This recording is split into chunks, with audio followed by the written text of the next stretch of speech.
el 5.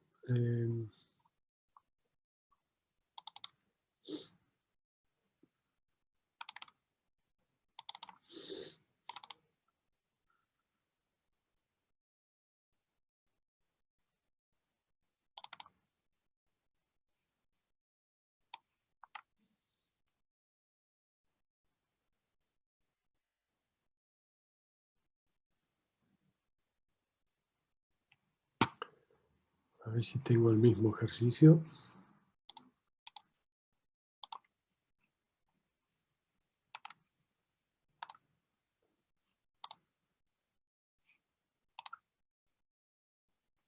¿Es este o es otro?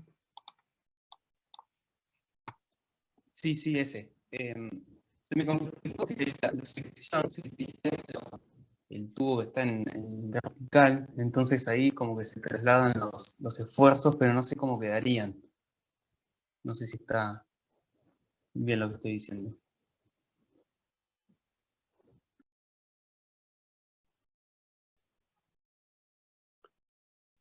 Repetime porque se recortaba y no te entendí bien. Digo que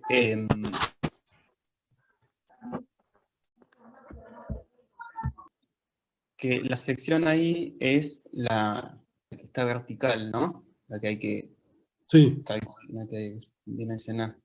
sí. Entonces, lo que no me doy cuenta es cómo son los esfuerzos ahí, porque cómo se terminan transmitiendo ahí los esfuerzos. Bueno, suponiendo que son solidarios, ¿sí? Porque si no eso se caería, ¿no? No habría...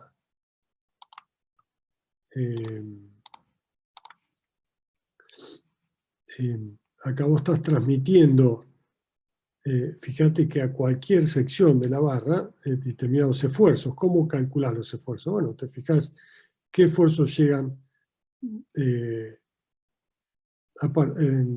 a través de esta ménsula, este componente, porque es donde está aplicada la carga, ¿sí?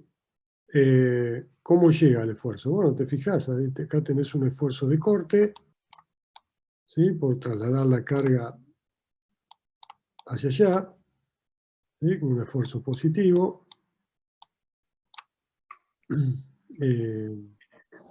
Pero en ese caso se quedaría un axial, ¿no? En el tubo. Exactamente. Bueno, primero tenés que ver cómo llega, ¿sí? Qué es lo que llega. Es lo primero que tenés que ver. Así te independizás de todo el resto. Y después tenés un esfuerzo flector, ¿sí? Que va aumentando con esta distancia. Bueno, finalmente, ¿qué te queda? Yo tengo que en esta sección, en este punto acá, ¿qué estoy transmitiendo a partir de la ménsula? Estoy transmitiendo un esfuerzo axial y fíjate que el corte, obviamente, el tubo este, la barra circular, ejerce una fuerza sobre la ménsula hacia arriba, ¿sí? Yo pongo, la ménsula ejerce sobre, perdón, el tubo sobre la ménsula hacia arriba, para compensar esta que tiene acá, ¿sí? Pero la ménsula sobre el tubo aplica una carga hacia abajo, ¿sí? Y aparte, ¿qué generaste en esa sección? Vamos a suponer que esto está aplicado en esta sección, ¿sí? Un momento flector que tiene este sentido y que vale, bueno, este vale P, vamos a poner que es 20 kilos y este es P por L, ¿sí? Bueno, esa es el análisis que tenés que hacer para dimensionar. Obviamente la dimensionado, fíjate que te está dando la relación entre diámetros, pero es una única incógnita que es el diámetro.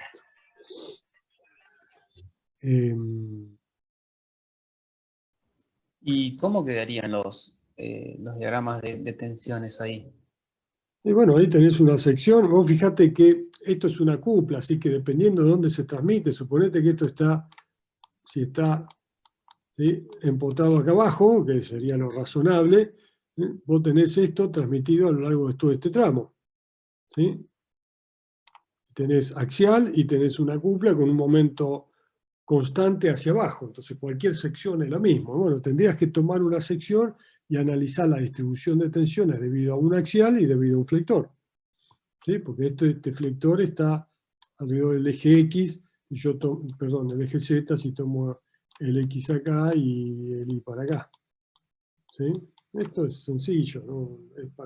Es un ejercicio más para que vean sobre todo el tema de dimensionamiento o como algo real. Obviamente ustedes lo tienen que simplificar, ¿no? Acá hay una transmisión, inclusive problemas de singularidades y demás que ustedes no están en condiciones de analizar. ¿No? Ese es el razonamiento que tienen que hacer. Esto es sencillo, ya lo vimos, tenés un axial y un flector, generan las mismas tipos de tensiones, o sea que vas con una única presión. Después, bueno, el material, acá la idea es que averigüen un poco, un PVC, ¿qué tensión admisible tiene? Bueno, teniendo en cuenta que esto va a quedar acá posiblemente, fíjense que como esto es compresión, van a restar y capaz que por la forma que tienen las tensiones, de compresión van a tener más tensiones que de tracción.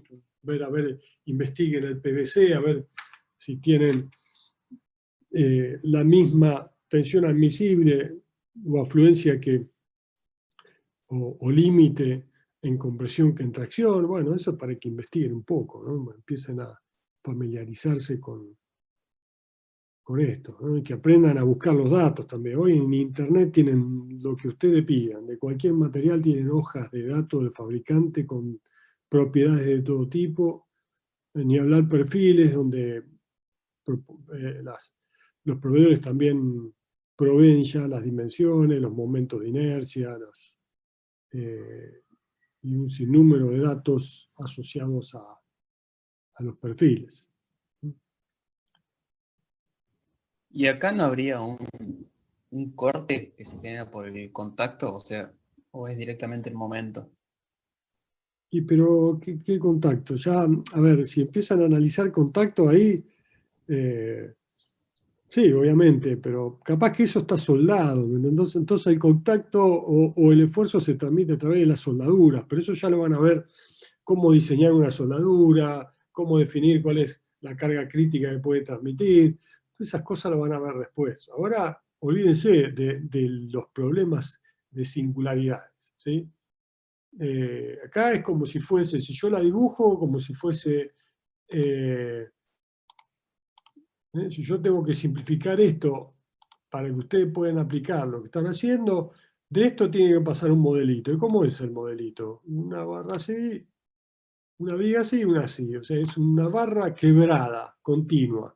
Y acá tengo el empotramiento. Podría poner arriba también. Lo que pasa es que si lo pongo arriba, teniendo en cuenta que la carga va hacia abajo, en lugar de compresión va a estar a tracción. Bueno, si no hay ninguna indicación, ustedes definen qué hacer. ¿Sí? Bien, perfecto. Gracias. Bueno.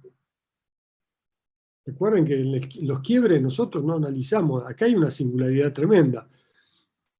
¿Cómo se construye ese quiebre operativamente o constructivamente? Eso todavía ustedes no están en condiciones de analizar.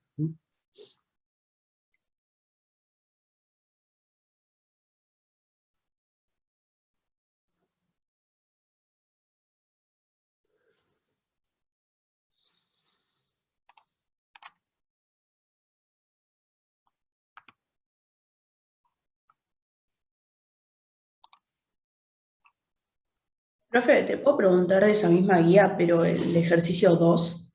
El 2, vamos por arriba. Sí, ese. Más que nada quería preguntar por el tema de que me da una potencia y un omega, digamos, una velocidad angular. Y como que yo había entendido o interpretado que en realidad la potencia era O sea, siempre yo sé que es la velocidad por la fuerza por la velocidad. Y algo había entendido en una práctica como que era el momento por omega.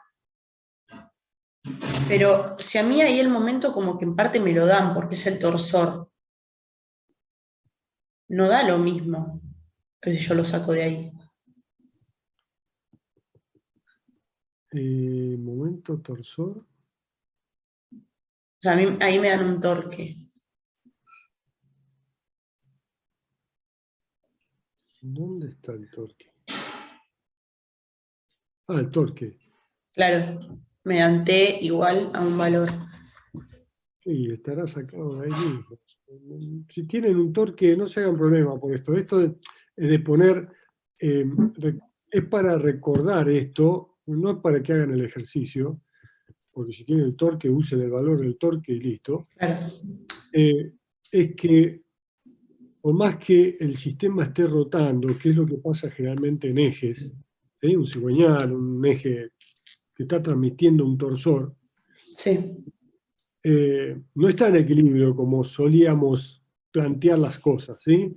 Pero igual si está en régimen, transmitiendo a unas ciertas revoluciones por minuto, o por segundo, lo que sea, está transmitiendo un torque utilizando una cierta potencia, ¿sí? Del otro lado, si ustedes aplican un giro, del otro lado hay algo que lo resiste. Entonces, para que el sistema pueda seguir girando a régimen constante, obviamente no hay aceleración, si hay aceleración yo estoy poniendo más momento del que el sistema se resiste, pero en régimen yo estoy aplicando una potencia que es consumida en algún lugar y por lo tanto lo que obtengo a lo largo del eje, por más que gire, es la transmisión de un momento, ¿sí?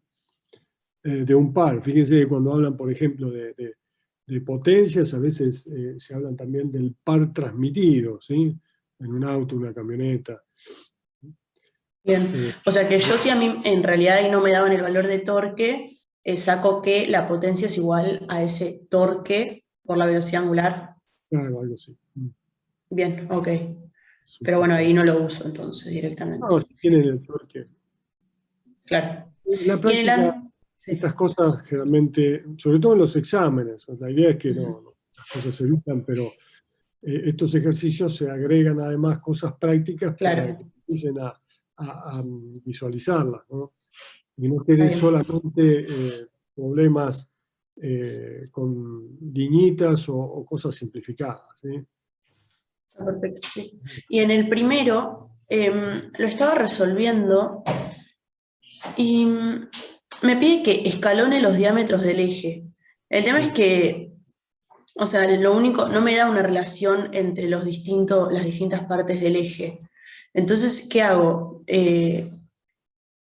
Digo cuál sería el mayor y trato de que el mayor y el menor y los del medio, por ende, también cumplan con sigma y tau admisibles. Claro, esa es la idea. O sea, así como está configurado, vas a tener un flector que va cambiando, ¿sí? Claro. A lo largo del eje. Entonces, lo que te está diciendo es, bueno, escalonás la sección porque de última vos tenés que concentrar los mayores diámetros en donde tenés el mayor esfuerzo, ¿sí? Bueno, acá tienen que trabajar con... a ver, dividir el L en 7 ya le está diciendo cuántos tramos son, independientemente del L. Bueno, ahora el L ahí lo tiene. Te van a quedar 20 centímetros. Lo que sí van a tener ahí que va variando la sección y también va variando la relación entre esfuerzos de corte y flector, ¿sí? Porque si bien el flector es mayor en el centro, el corte es constante. Claro, eso primero planteé, digamos, en general cómo serían los diagramas de esfuerzos en la totalidad de lo que es el eje. Entonces empecé como a plantear cada esfuerzo, qué tensión me generaría. Ponerle, bueno, el axial, un sigma en XX, todo así, genérico. Y una vez que llegué a eso, digo, bueno, ¿y qué? Analizo para cada parte cuánto debería valerme reemplazando con los valores en ese punto, digamos.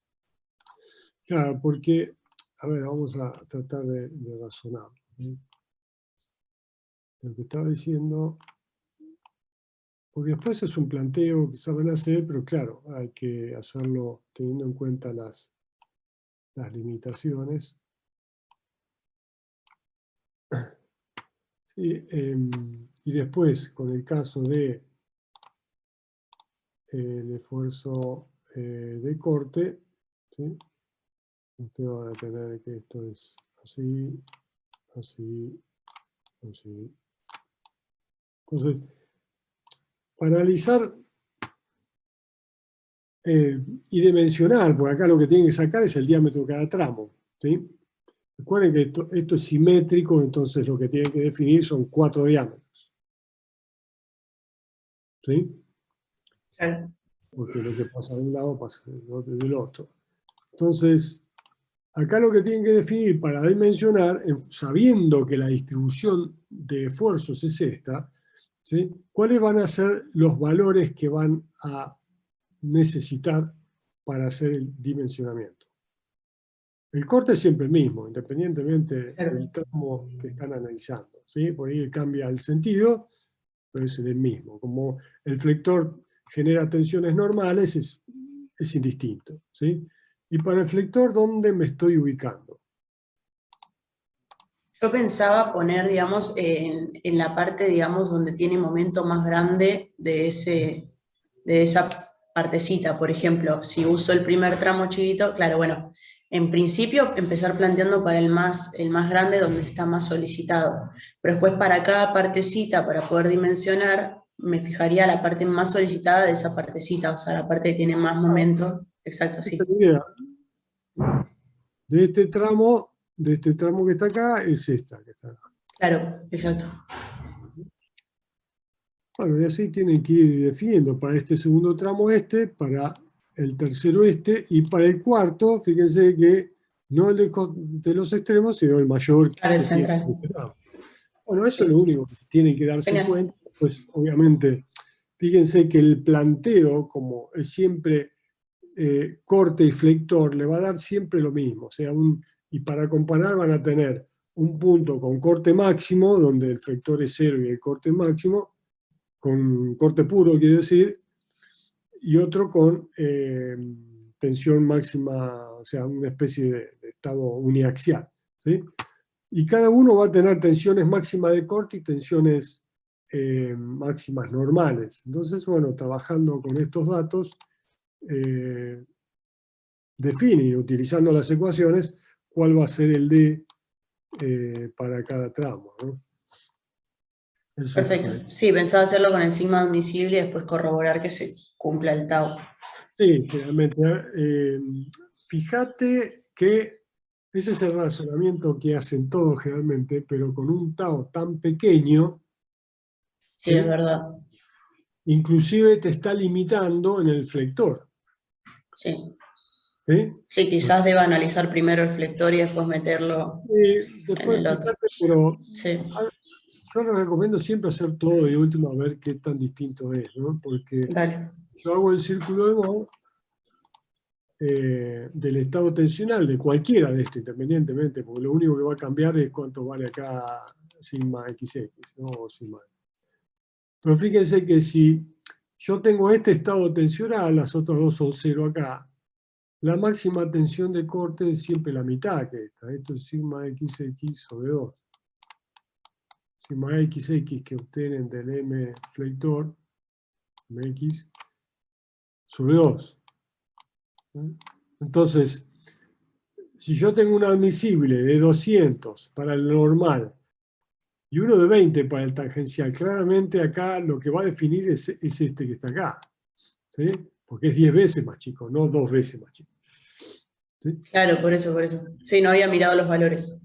Pero De bueno, hecho, yo en el dibujo que tengo se le agregó un esfuerzo axial en uno de los extremos, entonces también, bueno, tengo eso también como sigma XX, pero como es de compresión, en realidad los dos se me van a sumar. está bien. Bueno. Profe, Esto tiene que ver también con eso de que primero hago tal cosa o siempre va a estar definido por tal otra, y a veces no es tan así. ¿Sí? Perfecto, gracias. Bueno, Profe, ¿cómo sería el círculo de amor en ese caso? No, no sería un círculo, sería una elipse. ¿O cómo sería? ¿cómo elipse? ¿De dónde sacaste No, porque eso? no sé, no se me ocurre que pase en 0, en 200 y en 20. No, bueno, por eso son las limitaciones. No tiene nada que ver. Eso está asociado con las admisibles, con los valores máximos que puede tener. No podés confundir las admisibles, que son límites, con el círculo de Moore, o con Y deformado. pero entonces siempre que llegue a 200 se va a romper. No, pero lo que te dice él es que va a llegar antes a la de corte, porque es 10 veces Por más eso. chica. Pero la idea es que no llegue, que ustedes Claro, la idea. dimensionen con ese valor máximo. ¿Sí? Acá, El círculo de muerte quedaría, profe, de 40 de normal y 20 de corte, calculo, ¿no? Pues ahí Sí, sí es eso me el estaba máximo. imaginando. O sea, sí, el sigma admisible nunca, de 200 nunca se llegaría. tal cual. Bueno, pero por eso te digo, es una competencia, o sea, las limitaciones lo definen las propiedades del material, no el componente con sus solicitaciones y estados tensionales. ¿Sí? Eso va a defender también no solo de la solicitación, de la geometría y cómo defino la sección, pero el círculo de Moore, un estado uniaxial, no puede ser elíptico, ¿sí? Siempre va a ser... No, era una forma de decir, pero bueno. Claro, bueno, pero lo importante es, ustedes tienen el estado tensional que corresponda. Vamos a suponer, si es un estado uniaxial, será el que corresponda. ¿Sí? No importa, puede ser otra cosa.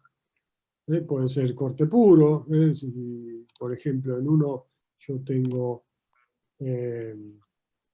eso y en el otro, o los puedo dibujar inclusive juntos para analizar. ¿Sí? Y en el otro tengo corte puro. Vamos a suponer que tengo esto, que sea un poquito más chico. ¿Sí? Con una tensión, una carga muy baja.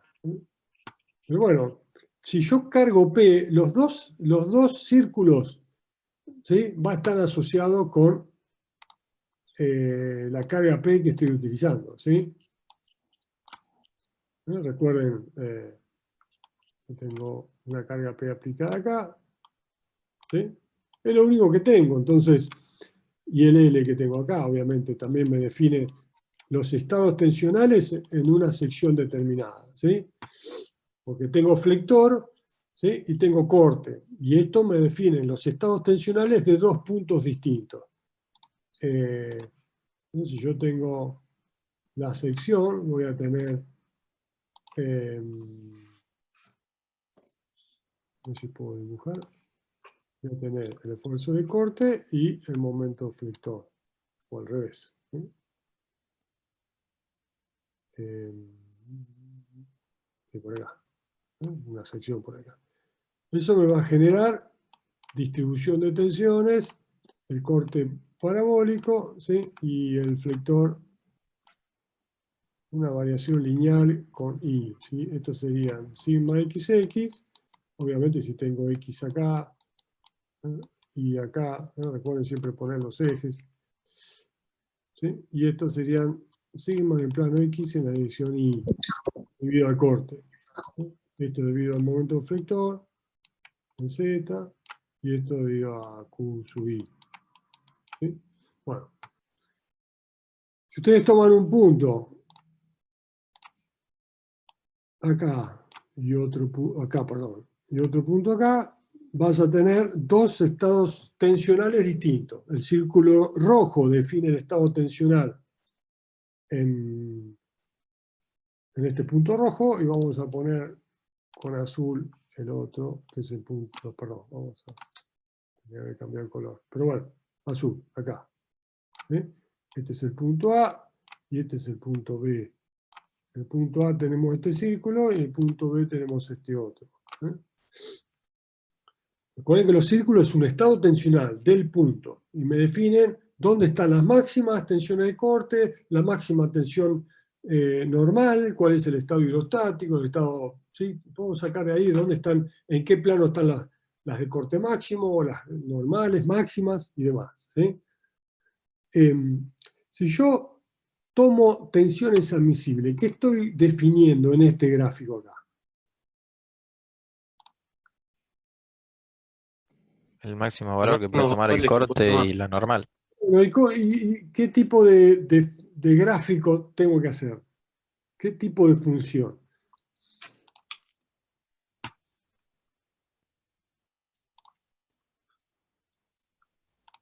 No entendí la pregunta, profe. Tensión máxima de admisible, recuerden que, ¿sí? Esto es sigma y esto es tau. ¿Esto qué sería? Sigma admisible, normal admisible. Y después podría definir una línea que me defina el tau admisible. ¿Sí? Yo no puedo tocar estas líneas porque el material se me rompe. ¿Sí? Se me rompe, fluye, lo que sea. ¿Sí? A medida que yo aumento este P que está acá y aumento los esfuerzos y los estados tensionales, ¿qué va a pasar con los círculos? Y se van a ir agrandando.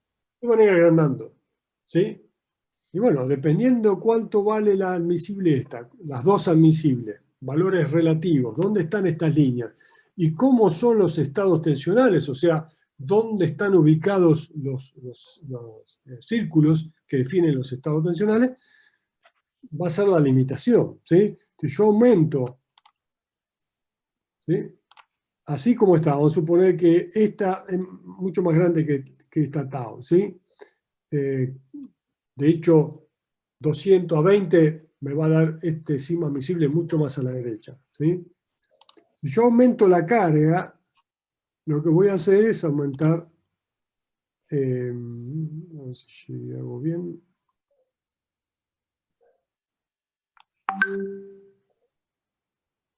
Perdón. Si me sale justo, no, no me sale bien.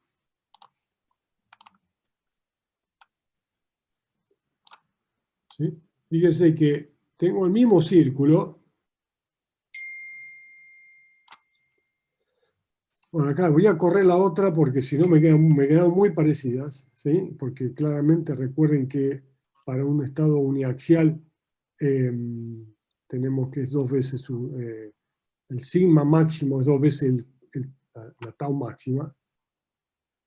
Entonces lo que voy a hacer es mover este para acá, ¿sí? Que es un poco lo que tiene en el ejercicio. Bueno, o sea, yo no estoy ovalando nada acá, no estoy modificando. El círculo de Moore es un círculo, ¿sí? Y va a depender de dónde están los vectores tensiones, los puntos que definen el vector tensión, ¿sí? Bueno, ustedes lo que tienen que ver es dónde está la limitación, ¿sí? Como ustedes, este círculo de Moore o las tensiones están escritas en función de P y de L y de la propiedad del área, ¿sí? Que ahora es, o sea, qué tipo de área tengo, que es cilíndrica, lo ponen todo en función de D, como tienen P y L, van a poder definir para esas tensiones cuál es el D mínimo que van a tener para que las tensiones no lleguen a ese valor o sean iguales. Recuerden trabajar con desigualdades si no entienden si tiene que ser mayor o menor. Las mismas ecuaciones, ustedes lo que tienen que poner es que las tensiones tienen que ser menor que la admisible. Y a partir de ahí, si ustedes ponen menor o igual, ya después todo el pasaje de término le va a decir si el diámetro, para aquellos que no lo entiendan, tiene que ser mayor o menor. ¿Sí?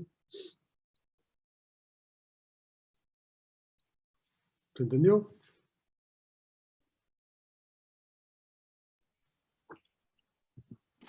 Profe, ¿te puedo hacer una consulta de un gráfico recién, un círculo de amor que hiciste? Del 1. Era el 1 de la 17. El 1 de esta, la de 18, esta que estás vos. Bien, pero antes de que pasemos, ¿entendió? ¿Alguno tiene una consulta sobre esto? Una consulta, y por ahí me estoy confundiendo yo. En el punto A no tenés tensiones normales nada más. ¿Y en el B solamente de corte? Sí, está al revés, perdón. Eso es lo que iba a preguntar, si estaban al revés, me parecía. si puedo poner esto que me aparece. Y gracias por avisar. Bueno, estaba al revés, ¿sí? En el punto A tengo tensiones normales, que están debido a meseta, y el otro tensión de corte.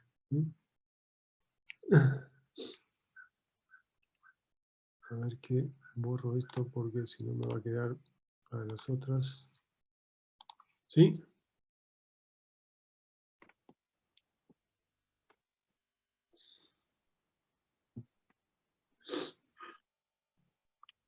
¿Te consulto, profe?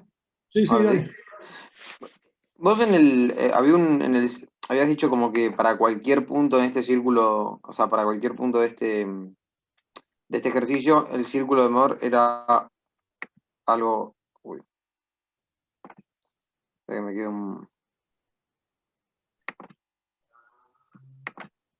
era algo más o menos así.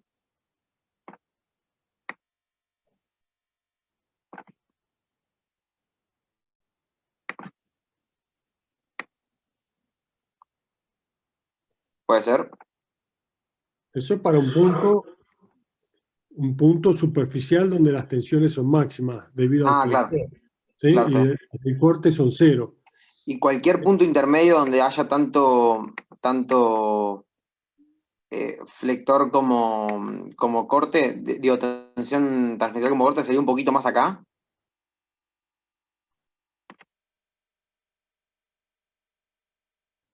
Claro, pero tendrías tensiones normales, tal vez algo distintas, ¿sí? Por menores, porque la tensión debido al flector va bajando a medida que te vas hacia el eje neutro.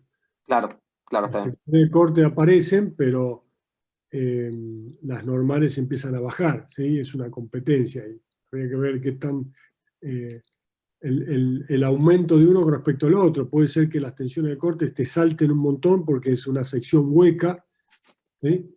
Y recuerden que el B, si es muy finito, muy chico dentro, las tensiones de corte pueden saltar mucho, ¿sí? Claro. Bien, bueno, perfecto. Gracias, profe.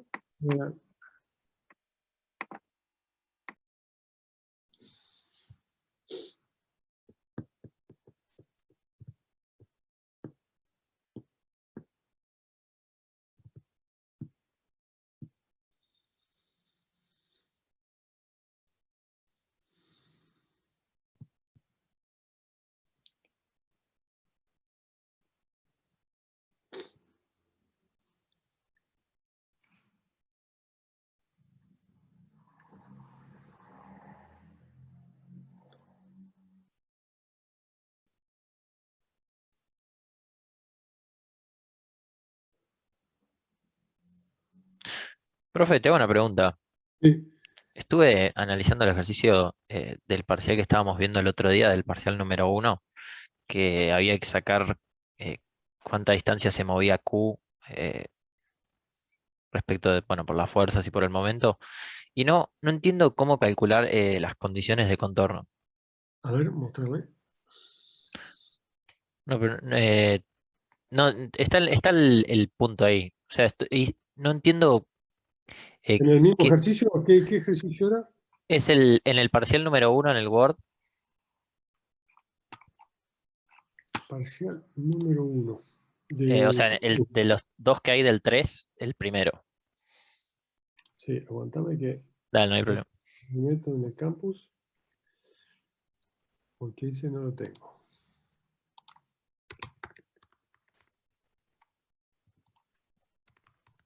Quedan 3 minutos igual.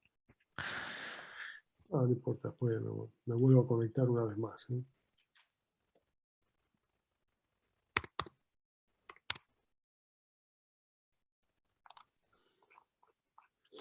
Parcial. De los dos que hay, el primero.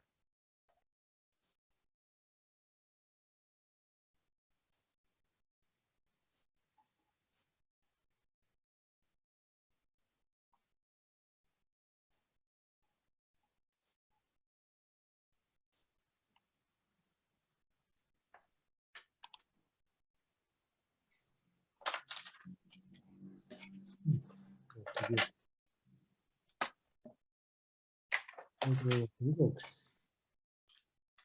Si querés te lo comparto. Como vos quieras. No, acá está. Me dijiste el tercer parcial, el primero. Sí.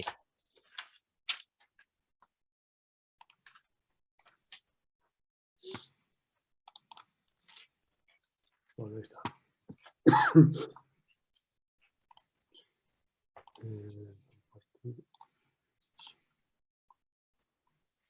El punto 3 era.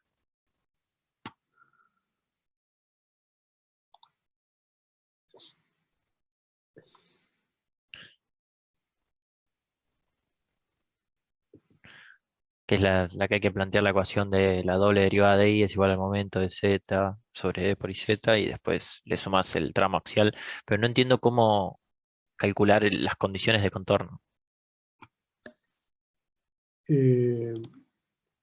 Fíjate que en ese caso vos estás tratando de sumar el aporte de esta Claro, información, ¿sí? y el Bueno, axial. lo estás considerando como si fuese empotrado, ¿sí? Ustedes siempre simplifiquen esto, hagan un modelito específico para eso y vos estás analizando este caso. ¿Sí? Esto es lo que estás analizando. ¿Sí? A vos lo único que te importa es cómo se mueve. Podés tomar el punto este que está acá como referencia. Lo empotrás. Esa es la condición de que no gira, no desplaza. De hecho, Está bien, la derivada, claro, la derivada primera y segunda y sin claro, derivada es cero. Bien. díselo ahí. Claramente te va a dar una flecha, una ecuación muy sencilla. Acá lo único que tenés que hacer es obtener el diagrama de momento, que es una cosa lineal, así, hasta acá. Un momento negativo, obviamente que va a generar